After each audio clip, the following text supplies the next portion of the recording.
Hello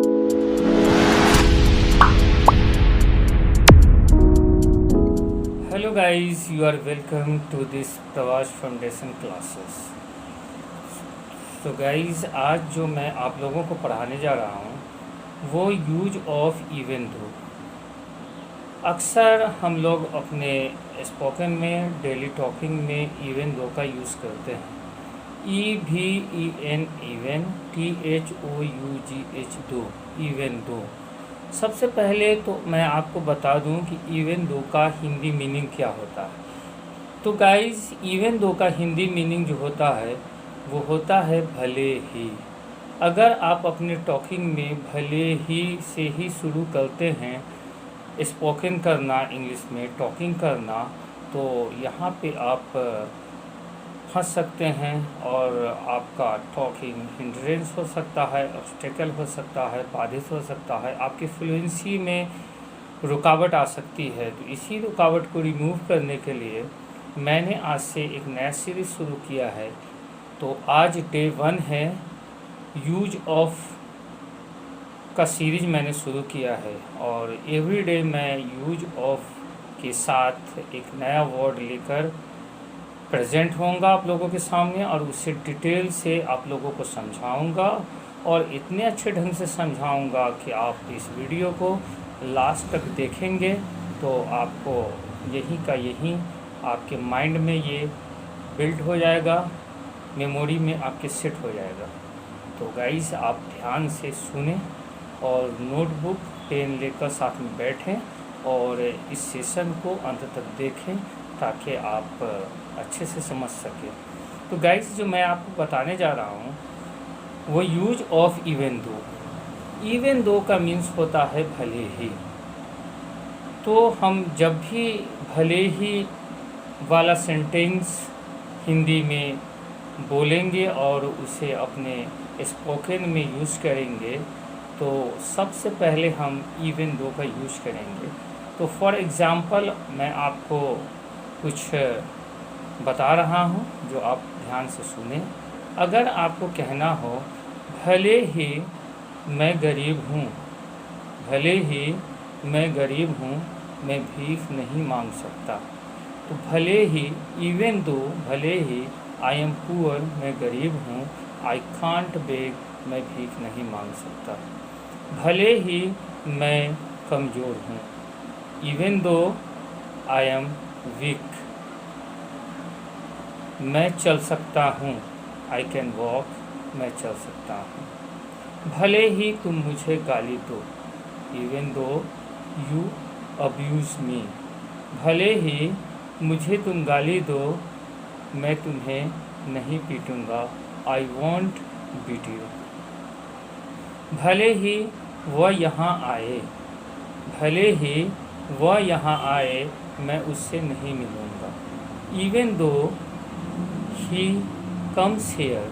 अब यहाँ पे गाइस ध्यान देने वाली बात है, पॉइंट को समझने की बात है यहाँ पे कि मैंने और एक बात और मैं आपको बता दूँ कि इवन दो के बाद जो भी सेंटेंस आएगा वो सिंपल प्रेजेंट में आएगा, आई मीन के प्रेजेंट इंडेफिनिट में आएगा। और प्रेजेंट इंडेफिनिट अगर आप नहीं जानते हैं तो हमारा टेंस का स्टेप बाय स्टेप 1 से 12 तक हमने टेंस अपलोड किया हुआ है।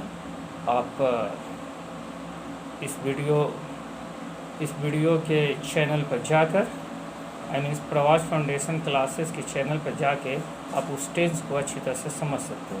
और आप अगर पहले ही से ही टेंस जानते हैं तो कोई बात नहीं है।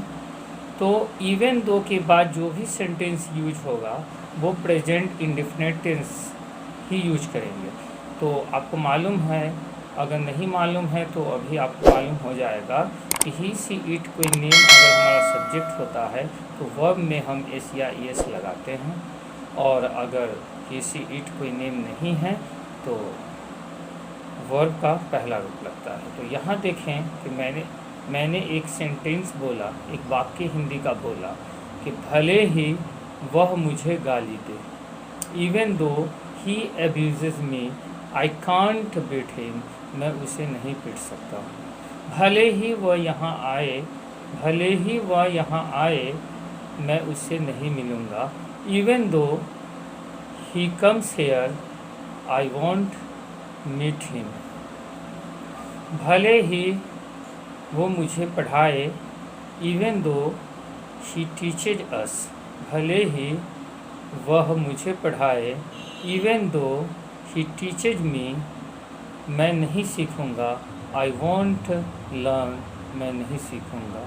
तो गाइस, आई होप कि आपको इस इवन दो का यूज़ अच्छे तरीके से समझ में आ गया होगा कि इवन दो का मीन्स होता है भले ही, और इवन दो के बाद जो हम इवन दो प्लस एक सेंटेंस जो यूज करते हैं, वैसे इसमें दो सेंटेंस यूज होता है। इवन दो के बाद फर्स्ट सेंटेंस और कॉमा के बाद सेकेंड सेंटेंस। तो इवन दो के बाद पहला सेंटेंस जो यूज होता है वो भी प्रेजेंट इंडेफिनिट टेंस का यूज होता है, और जो नेक्स्ट सेंटेंस आई मीन्स के सेकेंड सेंटेंस का जो यूज करते हैं वो अकॉर्डिंग टू हिंदी वाक्य के अनुसार करते हैं। तो आपने देखा कि अगर मैं बोला कि भले ही वो आज यहाँ आए, भले ही वो आज यहाँ आए, even though he comes hair, उसके बाद कॉमा देंगे, लिखेंगे तो बोलेंगे तो कॉमा का तो कोई बात ही नहीं है। मैं उससे नहीं मिलूँगा, तो मैं उससे नहीं मिलूँगा तो ये फ्यूचर टेंस का सेंटेंस था, तो मैंने इसे फ्यूचर टेंस में ही कन्वर्ट कर दिया। तो जो मैंने वाक्य लिया वो प्रेजेंट इंडेफिनिट का, और सेकंड जो है वो अकॉर्डिंग टू सेंटेंस के अनुसार बोल दिया। तो इवन दो का मीन्स क्या होता है, भले ही। तो आई होप कि आप अच्छे से समझ गए होंगे।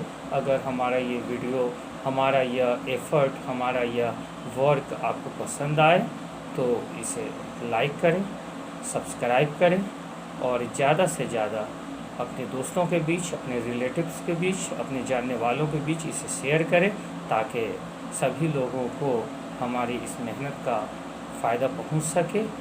तब तक के लिए goodbye, thanks for watching this video. फिर अगले सेशन में आपसे मुलाकात होंगी। Take care, have a nice day.